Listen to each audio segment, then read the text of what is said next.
Shri Sachchidananda Sadhguru Sainath Maharaj key జై.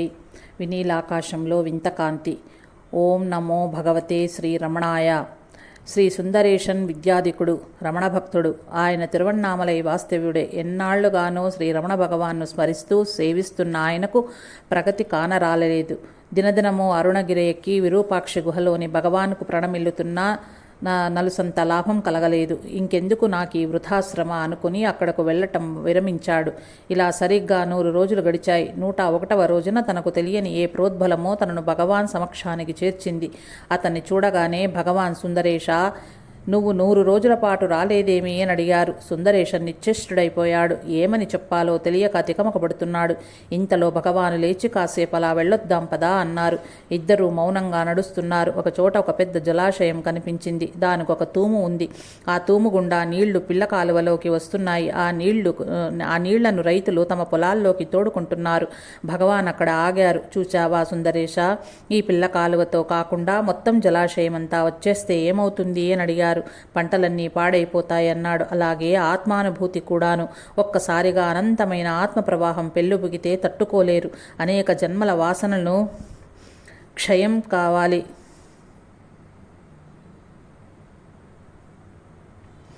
హృదయంపై పేరుకపోయిన మాలిన్యం తొలగిపోవాలి. అప్పుడు మాత్రమే ఆత్మదర్శనమవుతుంది. అనగా జీవాత్మ అంతరామిగా ఉన్న పరమాత్మలో లీనమైపోతుంది. ఆధ్యాత్మిక అభివృద్ధి ముముక్షువులకు తెలియకుండానే కలుగుతుంది అన్నారు భగవాన్.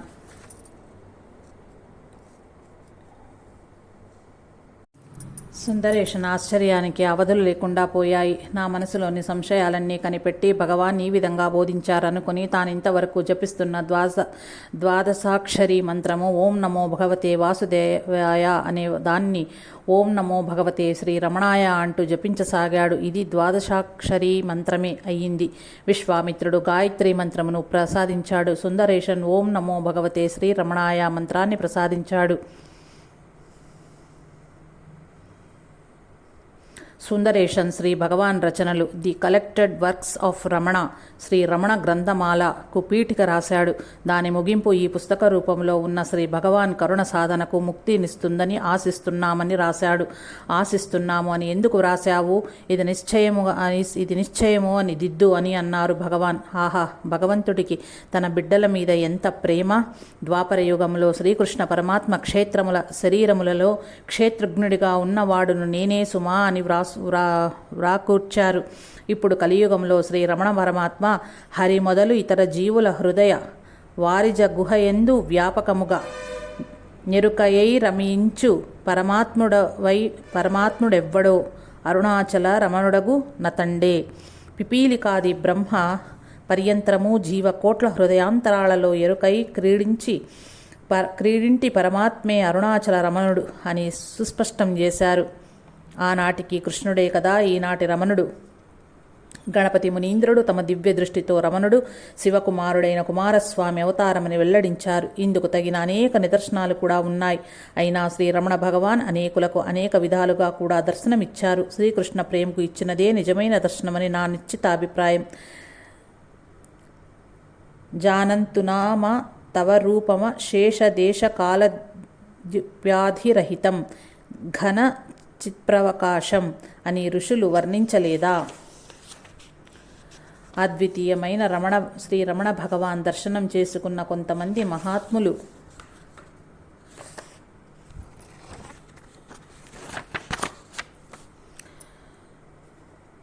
అద్వితీయుడైన శ్రీ రమణ భగవాన్ దర్శనం చేసుకున్న కొంతమంది మహాత్ములను, మహనీయుల గురించి ఇప్పుడు తెలుసుకుందాం. ఆయన తమిళుడు, ఆజానుబాహుడు. శ్రీ భగవానుకు సాష్టాంగదండ ప్రణామాలు అర్పించారు. వృత్తిరీత్యా డాక్టరు. మలయాలో ఉద్యోగం. రోగులకు దైవస్వరూపాలుగా భావించి చికిత్స చేసేవారు. ఉద్యోగానికి స్వస్తి చెప్పి స్వదేశం వచ్చి కన్యాకుమారి నుండి హిమాలయాల వరకు పర్యటించి చివరకు ఋషికేశ్లో పరమహంస శ్రీ శ్రీ శ్రీ విద్యానంద స్వాముల ద్వారా సన్యాస దీక్ష స్వీకరించారు. ఆయనే మహామండలేశ్వర శ్రీ శ్రీ శ్రీ శివానందజీ మహారాజ్ వారు. వీరి ఆశ్రమమైన శివానంద ఆశ్రమము ఋషికేశ్లో గంగా తీరాన ఉంది. శివానందులు డివైన్ లైఫ్ సొసైటీని, యోగ వేదాంత ఫారెస్ట్ యూనివర్సిటీని స్థాపించారు. విశ్వనాథ మందిరాన్ని కూడా నిర్మించారు. లక్షోపలక్షల భక్తులకు జ్ఞాన సముపార్జనకై వివిధ మార్గాలు వివరించారు. అనేక గ్రంథాలు ఆంగ్ల భాషలో రచించారు. ప్రపంచమంతటిలోని వారికి వీలుగా ఉండేందుకు English is the window of the world. Jawaharlal Nehru సరే భగవాన్ చెంత కొన్నాళ్లు గడిపారు. ఆ రోజుల్లో భగవాన్ను స్తుతిస్తూ తమిళంలోనూ, తెలుగులోనూ, మలయాళంలోనూ, కన్నడంలోనూ భక్తులు పాడిన పాటలను వింటూ ఆంగ్లంలో ఎవరు పాడరేమి అని ప్రశ్నించారు. భక్తులు ఒకరి ముఖాలు ఒకరు చూచుకున్నారు కానీ ఎవరు పాడలేకపోయారు. అప్పుడు వారి ఆశువుగా ఇంగ్లీష్లో కొన్ని పాటలు శ్రావ్యంగా పాడారు. వారి పాటలు భగవాన్ పరిపూర్ణ అవతారాన్ని వ్యక్తం చేశాయి. భగవాన్ తిరువన్నామలై విడిచి ఎక్కడకు వెళ్ళరని, మీకు మన సాంబారు భోజనం తప్ప ఇతర ప్రాంతాల భోజనాలు ఎలా ఉంటాయో తెలియదు, ఉండండి, మీకు పంజాబీ, గుజరాతీ, మహారాష్ట్ర భోజనాలు వండి తెస్తాను అంటూ అలాగే ఒక్కొక్క రోజున ఒక్కొక్క వంటకం తయారు చేసి తెచ్చారు. వాని భక్తికి ఆ భక్తవత్సలుడు లోబడి తిరస్కరించక అంగీకరించారు. ఒక విశ్వవిఖ్యాత జ్ఞాని భగవాన్ ఎడల చూపిన భక్తి ఎంత అద్భుతమో! 1944 సంవత్సరం నుంచి చాలా కాలం శ్రీ రమణాశ్రమంలో గుజరాతీలే ఎక్కువగా కనిపించేవారు. దానికి కారణం ఒక గుజరాతీ. ఆయన పేరు మోతీలాల్. చిన్నతనంలోనే ఈ చావు పుట్టకలేమిటి అని దీర్ఘంగా ఆలోచించేవాడు. తారసపడ్డ సన్యాసులని, విద్వాంసులను అడిగేవాడు. వారేదో చెప్పేవారు కానీ అతనికి సందేహ నివృత్తి అయ్యేది కాదు. బాగా చదువుకున్నవాడు. పెద్ద పెద్ద పరీక్షలు ప్రథమ శ్రేణిలో పాస్ అయినవాడు. రైల్వేలో పెద్ద ఉద్యోగమే దొరికింది. ఉద్యోగ నిర్వహణలో ఎటువంటి లోపము లేకుండానే తత్వచింతన చేసేవాడు. అనేక మంది మహాత్ములను దర్శించేవాడు. వారు చెప్పినది శ్రద్ధగా వినేవాడు. ప్రపంచ ప్రసిద్ధి చెందిన ఆనందమాయి మాతాజీని, మహాయోగి శ్రీ అరవిందులను సేవించాడు. అరవిందుల జీవితాన్ని, వారి బోధామృతాన్ని బాగా జీర్ణం చేసుకుని the philosophy of Shri Aravinda Ghosh అనే గ్రంథాన్ని రచించాడు. అతను కలుసుకున్న మహాత్ముల నుంచి, వేదాంతుల నుంచి సేకరించిన విషయాలను 132 గ్రంథాలుగా గుజరాతీలోనూ ఆంగ్లంలోనూ రచించాడు. చివరకు బరోడాలో స్వయం జ్యోతి తీర్థవారి నుండి సన్యాస దీక్ష స్వీకరించి మాధవ తీర్థగా మారాడు మోతీలాల్. శ్రీ మాధవ తీర్థ శ్రీ రమణులను దర్శించటం 1944లో సంభవించింది. ప్రథమ దర్శనంలోనే భగవాన్ చూపు స్వామి హృదయాన్ని తాకింది. వర్ణనాతీతమైన అనుభూతిని, ఇదివరకెన్నడూ కలుగని అనుభూతిని అనుభవించారు. శ్రీ రమణాశ్రమంలో 2 వారాలు ఉండి భగవాన్ ప్రశ్న పరంపరలతో ముంచెత్తి తమ సమస్త సందేహాలను నివృత్తి చేసుకున్నాడు. భగవాన్ వద్ద సెలవు తీసుకుంటున్నప్పుడు ఆవేశాన్ని ఆపుకోలేక వారి పాద పద్మాలను కన్నీటితో తడిపేశారు. గుజరాత్కు వెళ్లిన తరువాత భగవాన్తో జరిపిన ప్రశ్నోత్తర మాలికను ఒక గ్రంథంగా రచించారు. శ్రీవారిని గురించి అనేక పట్టణాలలో, పల్లెల్లో ఉపన్యసించారు. వీరి గ్రంథం, వీరి ప్రసంగాల ప్రచారం వల్లనే గుజరాతీలు 1944 నుండి చాలా కాలం శ్రీ రమణాశ్రమానికి రావటం, భగవాన్ను దర్శించటం జరిగింది. మలయాళ దేశం నేటి కేరళలో విఠల్ రావు తనకు 36 సంవత్సరాల వయసు వచ్చే వరకు గృహస్థుడుగానే జీవించాడు. జీవితం ఏనాడు ఎవరికి నల్లేరు మీద బండిలాగా నడవదు కదా. విఠల్ రావుకు కూడాను అదే జరిగింది. సాఫీగా సాగిపోతున్న జీవితంలో ఎన్నో ఒడిదుడుకులొచ్చాయి. ఆ సమస్యలకు ఎదుర్కోగల శక్తి ఉన్నవాళ్లు వాటితో పోరాడి చివరకు ఓడిపోయాడు. అప్పుడు ఆలోచించటం మొదలుపెట్టాడు. ఏమిటి సంసారం, ఏమిటి ప్రపంచం, ఇక్కడ నిజంగా సుఖమేనదే ఉందా? అయితే సుఖం, శాంతి ఎక్కడున్నాయి? ఈ ఆలోచనలతో తలముల కలయి సంసార జీవితానికి స్వస్తి చెప్పాడు.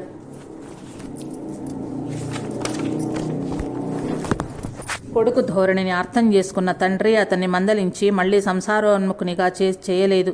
ఆయన వేదాంతి.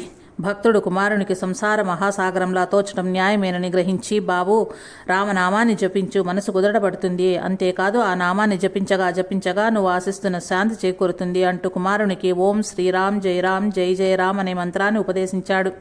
విఠలరావుకి ఈ విధంగా తన తండ్రే గురువైనాడు. విఠలరావు ఆ మంత్రాన్ని జపిస్తూ ఉండగా కొన్నాళ్లకు అమృతం సేవిస్తున్నట్లుగా అనుభవంలోకి వచ్చింది. ఇల్లు విడిచి బయలుదేరాడు. పలానా చోటుకని లేదు. తన రాముడు ఎక్కడకు తీసుకువెళితే అక్కడికి. తన ప్రయాణాల్లో అనేక మంది మహాత్ములను, సాధువులను కలుసుకున్నాడు. అనేక మంది భక్తులు కూడా తయారయ్యారాయనకు.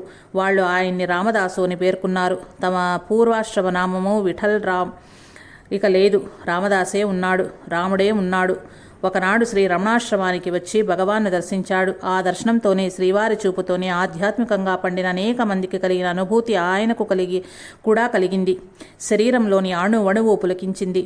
అంతే, ఇక రామదాసు లేడు, రాముడు లేడు, జగమంతా రామమయమే, రమణమయమే, ఆత్మమయమే. భగవానుకు ప్రణమిల్లి స్తుతించి సెలవు తీసుకున్నారు. కేరళలోని కనహాడ్ అనే ఊరిలో ఆనందాశ్రమం స్థాపించారు. ఆధ్యాత్మిక ప్రపంచంలో ప్రవేశించిన వారందరికీ స్వామి రామదాసు గురించి తెలుసు. వేలాదిగా భక్తులు చేరారు వారి చెంతకు. భక్తి యొక్క ప్రాబల్యాన్ని బోధిస్తున్నారు. శ్రీ రమణ భగవాన్ను గురించి తప్పక చెప్పేవారాయన. మలయాళ దేశంలోనే నారాయణ జన్మించాడు. చిత్రం ఏమిటంటే, పుట్టినప్పుడు ఏడవలేదు, బొడ్డు కోసినప్పుడు ఏడవలేదు, కుదిపినప్పుడు ఏడవలేదు, ఆటల్లో దెబ్బలు తగిలినప్పుడు ఏడవలేదు, జీవితంలో ఏనాడు ఎట్టి సందర్భంలోనూ ఏడవలేదు. ఆ రోజులలో కేరళ ఈనాటి కేరళ కాదు. అందరూ హిందువులే. అయినా కులాలు కోకొల్లలు. తక్కువ కులాల వాళ్ళు తమ కంటే ఎక్కువ కులాల వాళ్లను గౌరవించటం మాట అటుంచి ముట్టుకోకూడదు కూడాను. ఇక శూద్రుల కంటే తక్కువైన దళితులు ఎక్కువ కులాల వారి నివసించే గృహాల ముందు నడవరాదు. అలా పోతూ కనపడ్డారో వాళ్ళకి కొరడా దెబ్బలు మొదలగునవి ఉరికంబం వరకు ఎక్కించే శిక్ష పడేది. ఈ దళితులు దేవాలయాలలో ప్రవేశించకూడదు. హరిహర దాసులను, రాముడు, కృష్ణుడు వంటి వారిని స్మరించకూడదు. హరిహరాదులను, రాముడు, కృష్ణుడు వంటి వారిని స్మరించకూడదు. వాళ్ల దేవుళ్లను వాళ్లే సృష్టించుకొని వాళ్ళని పూజించుకోవాలి. గుళ్ళు గోపురాలు కట్టుకోకూడదు. వాళ్ల గుడిసెల్లోనే వాళ్ల దేవుళ్ళుండాలి. నారాయణ దళితుడు కొంచెం కొంచెం పెద్దవాడుతున్న కొద్దీ పరిస్థితులను అర్థం చేసుకుని తన కర్తవ్యమేమిటో ఆలోచించసాగాడు. సాధ్యమైనంత వరకు ఏకాంతవాసం, దీర్ఘాలోచన. అందరూ ఒకేలా పుట్టారు. అందరి ఆ శరీరాల్లోనూ రక్త మాంసాలే కానీ ఎవరి ఒంట్లోనూ వేడి బంగారాలు లేవు కదా, ఎవరి ఒంట్లోనూ వెండి బంగారాలు లేవు కదా. అందరినీ పుట్టించింది ఒక దేవుడే, వేరువేరు దేవుళ్ళు కాదు కదా. అయితే ఆ దేవుడెవరు? మనస్సు అంతర్ముఖమైంది, ఆత్మ దర్శనమైంది, ఆత్మమయం సర్వం అన్నది అనుభూతిలోనికి వచ్చింది, అనుభవంలోకి వచ్చింది. అయినా తాను ఆత్మానుభూతిని అనుభవిస్తూ ఉండటానికి ఇష్టపడలేదు. సమాజంలోని మూఢాచారాలను నిర్మూలించాలని నిశ్చయించుకున్నాడు. సంఘ సేవకు అంకితమయ్యాడు. నారాయణ పినతండ్రి వైద్యుడు, సంస్కృతం నేర్చినవాడు. ఆయన నారాయణ ఉన్న దశను కనిపెట్టి చేరదీసి వారి మాతృభాష మలయాళాన్నే కాకుండా సంస్కృతం కూడా నేర్పాడు. ఆత్మజ్ఞానాన్ని ఏ గురువు సహాయం లేకుండా పొందిన నారాయణకు ఈ విద్యలన్నీ అనతి కాలంలోనే పట్టుపట్టమే కాక ఆ విద్యలలో ప్రవీణుడయ్యాడు కూడాను. ఆ రోజుల్లో స్వామి వివేకానంద కేరళలో పర్యటించటం జరిగింది. అక్కడి పరిస్థితిని చూసి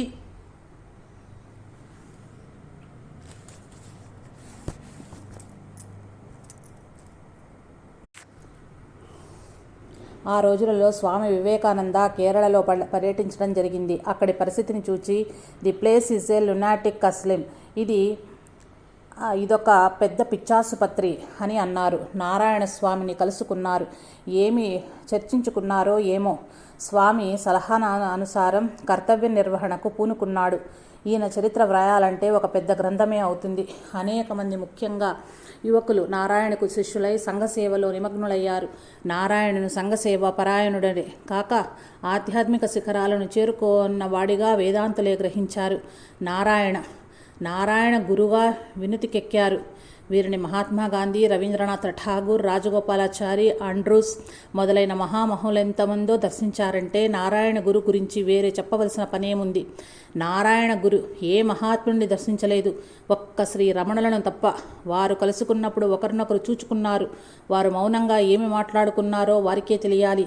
భగవాన్ను స్తుతిస్తూ సంస్కృతంలో శ్లోకాలు రాసి శ్రీవారికి సమర్పించి సెలవు తీసుకున్నారు నారాయణ గురు.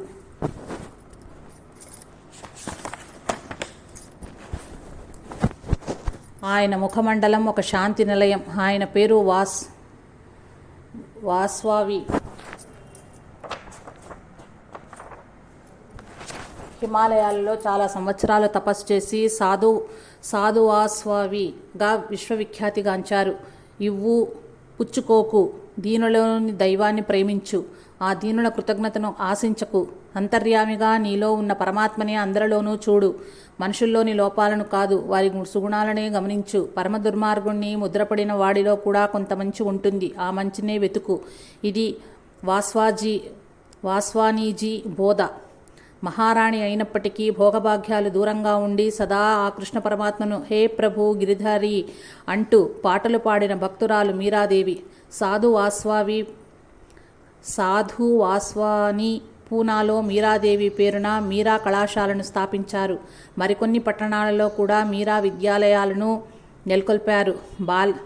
బాలికలకే ప్రవేశార్హత, బాలురకు లేదు. ఎందుచేత అని ప్రశ్నించగా, బాలుడు చదువుకుంటాడు, ఉద్యోగం చేస్తాడు లేదా వ్యాపారం చేస్తాడు, డబ్బు గడిస్తాడు, ఆ తర్వాత అంతే.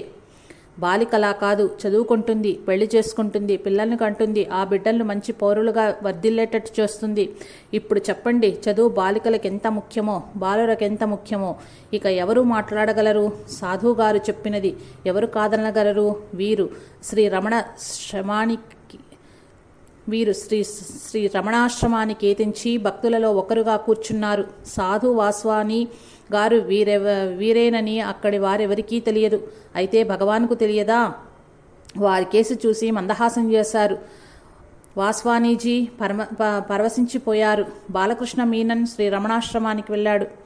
భగవాన్ మీనన్ వంక ఒక క్షణం పాటు చూచారు. ఆశ్చర్యం. ఆ చూపుతో మీనన్ శరీరంలో ఒక చైతన్యం ప్రవహించింది. ఈ అద్భుతాన్ని తానే వెల్లడించారు. మీనన్ హిమాలయంలోని తపోవన్ మహారాజ్ వద్ద సన్యాస దీక్షను స్వీకరించాడు. కొన్ని సంవత్సరాలు ప్రశస్తాత్రయాన్ని అధ్యయనం చేశారు. దేశ విదేశాలలో 525 గీతా జ్ఞాన యజ్ఞాలను నిర్వహించి స్వామి చిన్మయానందగా ప్రపంచ విఖ్యాతిగాంచారు. హిమాలయాలలోనే ఒకచోట చిన్మయ కేంద్రంను స్థాపించారు. బొంబాయిలోని ఒక ప్రశాంత ప్రదేశంలో శ్రీకృష్ణ పరమాత్మ గురువైన సాందీపుని పేరున శ్రీ సాందీపని సాధనాలయం అను నెలకొల్పారు. ఆంధ్రప్రదేశ్లోని కడప జిల్లాలో చిన్మయారణ్యం పేరున ఒక ఆశ్రమాన్ని నిర్మించారు. ఈ ఆశ్రమం స్వామిని శారదా ప్రియానంద పూర్వాశ్రమంలో బ్రహ్మచారిణి శారద BABL గారి నిర్వహణలో ఉంది. వీరు ముముక్షువులకు జ్ఞానబోధ చేస్తున్నారు. భారతదేశమంతటా పర్యటిస్తూ గీతాజ్ఞ యజ్ఞాలను నిర్వహిస్తున్నారు. ఆంగ్లంలోనూ తెలుగులోనూ హృదయానికి హత్తుకునేటట్లు ప్రసంగిస్తున్నారు. శ్రీ చిన్మయానంద వారి శిష్యులు ప్రపంచమంతటా ఉన్నారు. ఒకనాటి భారత ప్రధాని శ్రీ మొరార్జీ దేశాయ్ 1935లో శ్రీ భగవాన్ను దర్శించారు. శ్రీవారి సమక్షంలో దివ్య శాంతిని అనుభవించాను. వారిని గమనించగా గీతలో చెప్పిన కర్మలో అకర్మ గుర్తుకు వచ్చింది అన్నారు. దేశాయి గారు ఢిల్లీ రమణ కేంద్రానికి అధ్యక్షులుగా కొంతకాలం పనిచేశారు. మైసూర్ మహారాజు శ్రీ జయచామరాజేంద్ర వడియార్ ప్రఖ్యాత రమణ భక్తులు. శ్రీ భగవాన్ సందేశాన్ని తన రచనల ద్వారా, ప్రసంగాల ద్వారా ప్రజలకు అందించిన ప్రతిభాశాలి, బహుముఖ ప్రజ్ఞాశాలి శ్రీ హరీంద్రనాథ్ చటోపాధ్యాయ శ్రీ రమణాశ్రమాన్ని పలుమార్లు దర్శించి శ్రీవారి ఆశీస్సులు అందుకున్న భాగ్యశాలి. వీరు శ్రీ అరవిందుల భక్తులు కూడాను. మహోన్నత శక్తివంతమైన వ్యక్తిత్వం కలవాడు శ్రీ అరవిందుడు. వ్యక్తిత్వం లేని మహోన్నత శక్తివంతుడు శ్రీ రమణుడు అన్నారు ఈయన. మన దేశంలో 2 మహనీయులు ఉన్నారు. ఒకరు భగవాన్ శ్రీ రమణ మహర్షి, వీరి సన్నిధిలో అంతా శాంతే. మరొకరు మహాత్మా గాంధీ. ఈ మహానుభావుడు ఒక్క నిమిషం కూడా శాంతిగా ఉండనీయుడు. అయినా ఇద్దరు పవిత్ర భారతదేశపు ఆధ్యాత్మికతను తమ తమ విధానాలను అనుసరించి పునరుద్ధరిస్తున్న వారే అన్నారు భారత కోకిల, ది నైటింగేల్ ఆఫ్ ఇండియా, శ్రీమతి సరోజినీ నాయుడు.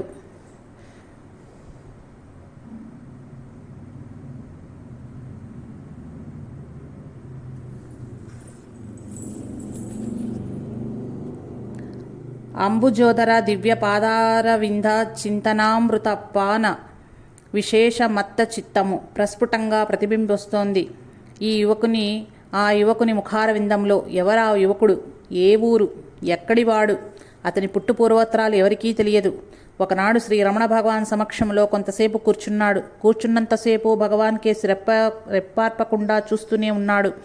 శ్రీవారు కూడా అతని కేసి అదే విధంగా కొంత విచిత్రంగానే చూస్తూ ఉండిపోయారు. ఆసేతు హిమాచలం పర్యంతం ప్రతి రాష్ట్రంలోనూ, ఊళ్ళల్లోనూ, కొండల్లోనూ, కోనల్లోనూ నిర్విరామంగా నడుస్తూనే ఉంటాడు. ఒక గోచి తప్ప మరేమీ ఉండదు వంటి మీద. భిక్షాటకు పోవటం కానీ, తినటం కానీ, నిద్రించటం కానీ ఎవరూ చూచి అరగరు. ఒక బస్ ఆ దారిన పోతుంది. ఆ దారిలోనే నడుస్తున్న ఆ యువకుడు దాన్ని ఆపమని సైగ చేశాడు. డ్రైవర్ ఆపాడు. చాలా దూరం పోవలసి ఉందని తనను ఎక్కించుకోమన్నాడు. దున్నపోతులా ఉన్నావు, నడిచిపో అని బస్ పోనిచ్చాడు డ్రైవర్. 5-6 మైళ్ళు పోయిన తర్వాత మళ్ళీ ఆ యువకుడే కనపడి బస్ని ఆపమన్నాడు. డ్రైవర్ ఆశ్చర్యపడి ఆపాడు. తనను ఎక్కించుకొని తీసుకువెళ్ళమన్నాడు.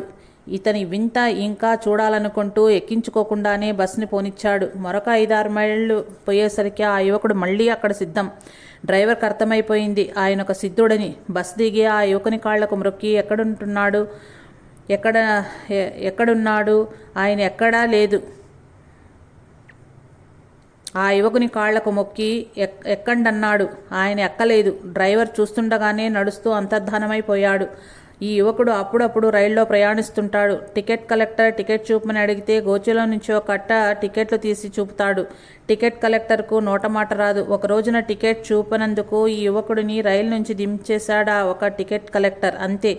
ఇక ఎంత ప్రయత్నించినా ఆ రైలు కదల్లేదు. యువకుడు పెద్ద పట్టున నవ్వటం మొదలుపెట్టాడు. ఈయనలో ఏదో మహిమ ఉందని గ్రహించి రైలు ఎక్కమని ప్రార్థించారు.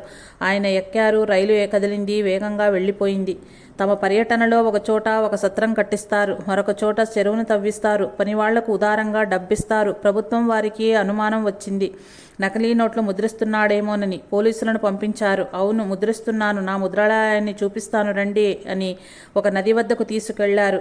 ఆ నది నిండా మొసళ్లే. అందులోకి దిగి ఒకచోట మునిగి నోట్ల కట్టలతో బయటకొచ్చారు. నోట్లు తడవటం లేదు. వారి వంటి మీద ఒక నీటి చుక్క లేదు. పోలీసు వారికి దిమ్మ తిరిగిపోయింది. భయభక్తులతో నమస్కరించి వెళ్ళిపోయారు. వీరి చరిత్రలో ఇటువంటి అద్భుతాలు లెక్కకు మించి ఉన్నాయి. గొప్ప సిద్ధునిగా మహామహిమాన్వితులుగా చెప్పుకోసాగారు ప్రజలు. దర్శనం కోసం వెళ్తే ఎక్కడా కనపడరు. ఎప్పుడైనా ఏ గుహలోనో ఉండగా కనపడితే ఆ వచ్చిన వారి మీద రాళ్ళు రువ్వేవారు. దానితో వాళ్ళు వెనక్కు పరుగులు తీసేవారు.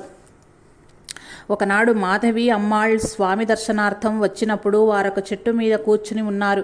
ఆమెను చూడగానే ఒక చిన్న కొమ్మ విరిచి ఆమె మీద విసురుబోయారు. ఆమె భయపడలేదు. అక్కడి నుంచి కదల్లేదు. స్వామి ఆశ్చర్యంతో ఎవరు నువ్వు, ఎక్కడి నుంచి వచ్చావని అడిగారు. శ్రీ రమణాశ్రమం నుండి వచ్చాను అన్నది ఆమె. అలా చెప్పు, అందుకే నువ్వు భయపడలేదు అన్నారు. కాలభ్రమణంలో స్వామి బొంబాయికి దగ్గరలోని వజ్రేశ్వరిలో స్థిరపడ్డారు. భక్తులు వేలాదిగా తయారయ్యారు. వారే స్వామికి నిత్యానంద స్వామి అని నామకరణం చేశారు. స్వామి భక్తులలో వివిధ ప్రాంతాల వారు ఉండేవారు. వారందరికీ వారి వారి భాషలలో హిందీ, మరాఠీ, తెలుగు, తమిళం, ఆంగ్లం వారి సంస్కారాలకు తగినట్టు బోధించేవారు. వేదాలు, ఉపనిషత్తులు, భగవద్గీత మొదలైన గ్రంథాల నుండి సంస్కృత శ్లోకాలను ఉదహరించేవారు. ఎంతోమంది సిద్ధులను చూచాము. ఎంతోమంది సిద్ధులు చరిత్రలు విన్నాము. కానీ ఎటువంటి సిద్ధుని చరిత్ర మాత్రం చూడలేదు. అష్టసిద్ధులు వీరికి కరతలామలకమయ్యాయి అని ఆశ్చర్యపోయారు ప్రజలు. ఇలా ఉండగా కొన్నాళ్ల తరువాత ఆశ్రమం లోపలే ఉండిపోయి లోనికెవరూ రాకుండా ఉండేందుకు తలుపులకు గడియబెట్టి వేశారు. ఎన్నాళ్లకు బయటికి రారు. దర్శనార్థం వచ్చిన భక్తులు ఆశ్రమం ద్వారానికే మొక్కి వెళ్ళిపోయేవారు. ఒకనాడు కొంతమంది రమణ భక్తులు వారి దర్శనానికి వెళ్లారు. స్వామి బయటకు రావటం మానేసి చాలా కాలమైందని అక్కడున్న స్వామి భక్తులు చెప్పారు.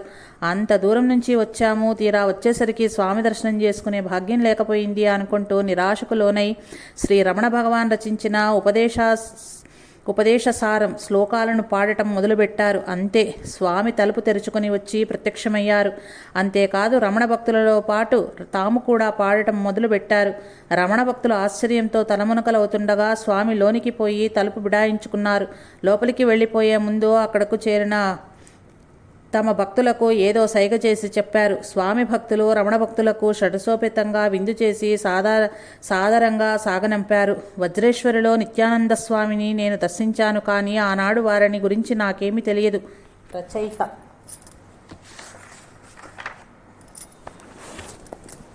మహాత్మా గాంధీ తిరువణ్ణామలై వచ్చినప్పుడు భగవాన్ను దర్శించాలని అనుకున్నారు. అయితే అది కుదరలేదు. మహాత్ముని దర్శనార్థం గ్రామాల నుండి లక్షలాది మంది వచ్చారు. కాంగ్రెస్ పెద్దలు, స్వచ్ఛంద సేవకులు ప్రయత్నించారు. కానీ విరగబడి తోసుకుంటారని, పోలీసులు లాఠీచార్జ్ చేస్తారని, అమాయక ప్రజలను హాని కలుగుతుందని ఆ ప్రయత్నం విరమించుకున్నారు. బ్రిటిష్ పాలన కదా, మనకెప్పుడు పని చెబుతారా అని ఉవ్విళ్ళూరుతున్న లాఠీల రోజులవి. మహాత్ముడు రమణ్ భగవాన్ను దర్శించకపోయినా స్వరాజ్య సంపాదనలో తనములకలై పనిచేస్తున్న వారెవరైనా నిరాశ నిస్పృహలకు లోనైనప్పుడు ఒకసారి రమణాశ్రమం వెళ్ళి భగవాన్ను దర్శించి బ్యాటరీని ఛార్జ్ చేసుకోరండి అని హెచ్చరించేవారు. శ్రీ భగవాన్ను దర్శించిన వారిలో మహాభక్తుడు శ్రీ కృష్ణాశ్రమ వ్యవస్థాపకుడు శ్రీ దిలీప్ కుమార్ రాయ్, మాజీ రాష్ట్రపతులు బాబు రాజేంద్ర ప్రసాద్, శ్రీ రాధాకృష్ణ దాతృత్వానికి మారుపేరైన శ్రీ జన్నులాల్ బజాజ్ మొదలగు వారెందరో ఉన్నారు. ఈ విధంగా భగవాన్ను దర్శించిన జ్ఞానులు, మహాత్ములు, మహనీయులు ఎంతమందో. భక్తులకు కొదవలేదు. అయితే ఎవరు కానీ వారి వారి ఇష్టాదైవాలను ధ్యానించేటప్పుడు వారికి ఎంత విశ్వాసం ఉండాలంటే, ఒకానొక దేశపు రాజుగారు ధర్మాన్ని తప్పకుండా రాజ్యం వెళ్తున్నారు. దురదృష్టవశాత్తు ఒకనాడు ధర్మాన్ని తప్పారు. ఆ తర్వాత తను చేసిన తప్పు తెలుసుకుని బాధపడసాగారు. అలా ఉండగా ఆ రాజుగారికి తన రాజ్యాన్ని ఆనుకొని అడవిలో తపస్సు చేసుకుంటున్న ఋషి గుర్తుకొచ్చారు. వారి వద్దకు వెళ్ళి తమ చేసిన తప్పిదాన్ని చెప్పి తగిన ప్రాయశ్చిత్తాన్ని సెలవేయవలసిందిగా కోరాలని నిశ్చయించుకుని ఆ ఋషి ఆశ్రమానికి వెళ్ళారు. తీరా వెళ్ళేసరికి ఆ ఋషీశ్వరుడు అక్కడ లేరు. ఆయన కుమారుడున్నాడు. ఆ కుమారునికి తన వెదను కారణం చెప్పి తను చేసిన పాపానికి నివృత్తి మార్గాన్ని సెలవిమ్మని ప్రార్థించారు. ఆ ఋషి కుమారుడు అంతా విని, ఏమీ చింతించకు రాజా, రామా రామా రామా అని ముమ్మార్లు ప్రార్థించు, అదే చాలు అన్నాడు. రాజుగారు సంతృప్తులై సెలవు తీసుకుని వెళ్ళిపోయారు. ఆ తర్వాత కొంతసేపటికి ఋషీశ్వరుడు వచ్చారు. రాజుగారు రావటం, ఆయన చెప్పింది వినటం, తను వారు చేసిన పాపానికి నివారణోపాయం చెప్పటం అంతా తన తండ్రికి వివరించాడు కుమారుడు. అది వినగానే కోపోద్రిక్తుడైపోయాడు తండ్రి. ఓరి, ఎంత పని చేశావురా, నీకు రామనామం మీద గురి కుదరలేదా? రామా అని ఒక్కసారి స్మరిస్తే జన్మాంతరాల పాపాలు పటాపంచలవుతాయి కదా, అటువంటిది రామా అని ముమ్మారు స్మరించమన్నావా అంటూ గద్దించారు. కుమారుడు తండ్రి పాదాల మీద పడి తన అపరాధాన్ని క్షమించమని వేడుకున్నాడు. తండ్రి శాంతించాడు. చూచారా, ఎంత దృఢ విశ్వాసంతో పరమాత్మను ధ్యానించాలో. అయితే అంతటి దృఢ విశ్వాసం ఒక్కసారిగా కలగదు. మీ ఇష్టదైవాలను స్మరించగా ఒకానొక నాటికి మీ దైవం మిమ్మల్ని కరుణిస్తాడు, భక్తిని ప్రసాదిస్తాడు. ఆ భక్తి ద్వారానే ముక్తిని పొందగలరు. మనిషిలో మార్పు ఎంత చిత్రంగా వస్తుందో చూడండి. ఒక గజదొంగ 12 ఏళ్లైనా నిండని తన కుమారుణ్ణి వెంటబెట్టుకుని ఒకనాటి రాత్రి కన్నం వేయటానికి బయలుదేరాడు. ఇద్దరూ నడుస్తున్నారు. ఒక చోట ఒక భవనం అలంకారాలతో, దీపాలతో జజ్వలామయంగా ప్రకాశిస్తోంది. అందులో ఏదో వేడుక జరుగుతోంది కాబోలు. ఒరే అబ్బిగా, చూడరా ఈ ఇల్లు. ఆ ఇంట్లో 3 సార్లు కన్నం వేసి ఆ ఇల్లంతా దోచేశాను అన్నాడు ఆ కన్నగాడు. నాన్న, 3 సార్లు దోస్తే జోసావన్నావు కదా, అయినా వాళ్ళు అంత గొప్పగా ఎలాగుండిరి?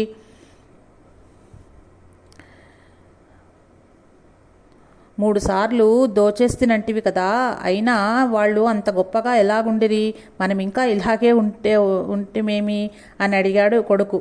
నడుస్తున్న కన్నగాడు చటుక్కున ఆగిపోయాడు. ఆ భవనం కేసి చూస్తూ విగ్రహంలా నిలబడిపోయాడు. కొంతసేపు జ్ఞానోదయమైంది. వెనుదిరికి గుడిసెకు వెళ్ళిపోతూ కొడుకుతో భగవంతుడా అని అన్నాడు. ఆ సమయం జన్మజన్మాల సంస్కారం నాశనం అయ్యేసరికి క్షణమాత్రంలో ముక్తులవుతారు మనుషులు. ఆ గజదొంగే మహాభక్తుడై ప్రజల మన్ననలకు పాత్రుడయ్యాడు.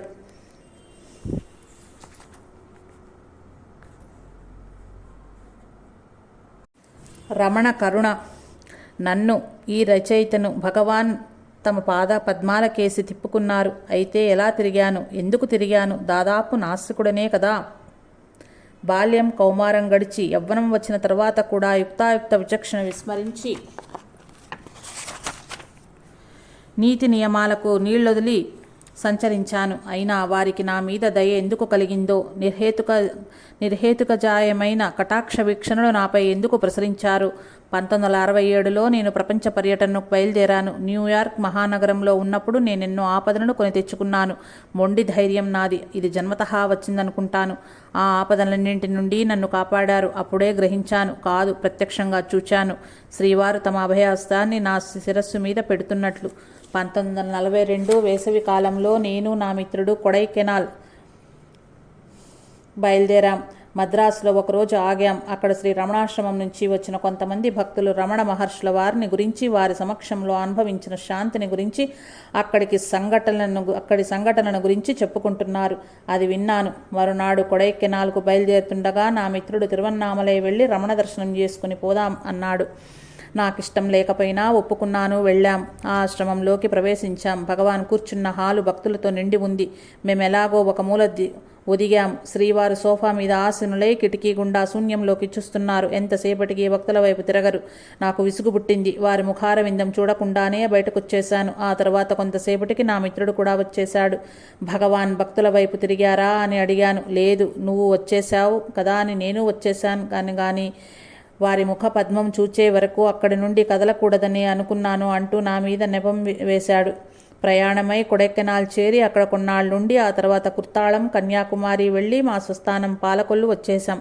1950 శీతాకాలంలో నేను నా భార్య యాత్రలకు బయలుదేరాం. పట్టణాలలో జల్సాగా ఎన్నాళ్ళైనా ఉండగలం, కానీ యాత్రలు, గుళ్ళు, గోపురాలు, రాతి విగ్రహాలు, ఈ తతంగమంతా నాకు నచ్చదు. అయితే నాకెంత నచ్చదో నా శ్రీమతికి అంత నచ్చుతుంది. ఏం చేసేది? బయలుదేరాం, తిరుగుతున్నాం. గుళ్ళల్లో రాళ్లకి మొక్కుతూ అభిషేకాలు చేయిస్తూ హుండీల్లో రూపాయలు వేస్తూ సాగుతున్నాం. రమణాశ్రమానికి వెళ్దామని శ్రీమతి గారు పట్టుబట్టారు. ఇక వెళ్ళక తప్పలేదు. వెళ్ళాం. భగవాన్ దర్శనం చేసుకున్నాం. ఆశ్రమంలో ఒక పూట భోజనం చేశాం. నా సతీమణి ఆశ్రమానికి 116 రూపాయలు విరాళంగా ఇవ్వమంది. చాలు చాలు ఊరుకో, ఒక పూట భోజనం చేసినందుకు 116 రూపాయలా అని 10 రూపాయలు కాబోలు ఇచ్చాను. యాత్రలు పూర్తి అయ్యాయి. ఇంటికి వచ్చేశాం. 1959 జనవరి 3న నా భార్య ఆకస్మికంగా మరణించింది. ఎన్నాళ్ళో బాధపడ్డాను, కుమిలిపోయాను. ఒకనాటికి కాలమే గాయాన్ని మాన్పింది. న్యూయార్క్లో నన్ను అనేక ఆపదల నుండి భగవాన్ కాపాడారని చెప్పాను కదా, ఆనాడే అనుకున్నాను. నా భార్య శ్రీ రమణాశ్రమానికి 116 రూపాయలు ఇమ్మంది. ఇచ్చాను కాదు. ఇప్పుడు ఇంటికి వెళ్ళగానే ఆశ్రమానికి పంపించెయ్యాలి అని. అమెరికాలో 1 సంవత్సరం ఉండి భూప్రదక్షిణ పూర్తి చేసుకుని క్షేమంగా ఇంటికి చేరాను. చేరిన వెంటనే 116 రూపాయల ఆశ్రమానికి పంపిస్తూ తిరిగి రాని లోకాలకు వెళ్ళిపోయిన నా భార్య కోరిక ప్రకారం పంపించాను. ఆమెకు మీ దీవెనలు అందించండి అని రాశాను. ఆశ్రమం వారు ప్రసాదం పంపించారు. మీ సతీమణి శ్రీ రమణ సన్నిధికే చేరింది, మీరేమి చింతించకండి అని రాశారు. నాకెంతో ఊరట కలిగింది.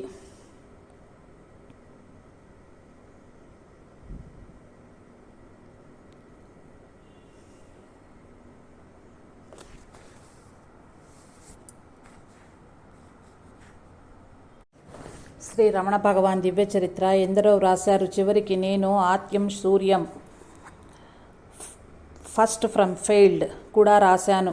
FFF 1976లో రాసిన 1981 వరకు ముద్రణకు నోచుకోలేదు. ఎందరో సైంధవులు అడ్డుపడ్డారు, నానా తిప్పలు పెట్టారు. విసుగు పుట్టింది. భగవాన్, నన్ను ఏడిపించడానికేనా నా చేత రాయించుకున్నావు అని భగవాన్ నిందించాను.